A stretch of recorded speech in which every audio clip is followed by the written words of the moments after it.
Deer লাভ গল্পের শুরুতেই দেখানো হয়েছিল 5 বছর আগের কাহিনী, যেখানে আমরা দেখতে পেয়েছি নায়িকা একটা বিয়েবাড়ি যাওয়ার জন্য বার হয়েছিল, কিন্তু রাস্তাতেই তার গাড়িটি খারাপ হয়ে যায়। এবং অন্যদিকে দেখানো হয় নায়ক ও তার বন্ধুরা গাড়ি চালিয়ে আসছিল। তখন তারা নায়িকাকে দেখে গাড়ি থামায় এবং সাহায্য করার জন্য বলে। নায়িকা অনুমতি দিলে নায়ক বলে, আমি অটোমোবাইলের ইঞ্জিনিয়ার, এক্ষুনি সারিয়ে দেব। কিন্তু নায়ক সেটা সারাতে পারে না, উল্টো তার গাড়িটি খারাপ করে দেয়। এই নিয়ে দুজনের মধ্যে একটু বিবাদ তৈরি হয়। অন্যদিকে নায়ক তার গাড়ি নিয়ে পালিয়ে যায়। তখন নায়িকা একটু রেগে যায়।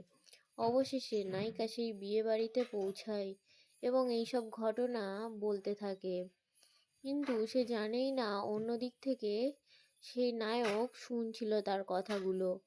নায়িকা দেখতে পায় যে নায়ক হলো তার বান্ধবীর কাজিন, তাও সে কিছু বলতে পারে না, কিন্তু একটা পুলে তাকে ধাক্কা মেরে দেয়। কিন্তু পার্ট 2-তে আমরা দেখতে পাবো কি এমন ঘটেছিল যার জন্য এত ঝগড়ার পরেও নায়িকা তার প্রতি পাগল হয়ে যায় এবং তাকে প্রপোজ করার জন্য রেডি হতে থাকে। সে মনে মনে অনেক চিন্তা করতে থাকে এবং গল্পের শুরুতে আমাদের সেটাই দেখানো হয়েছিল।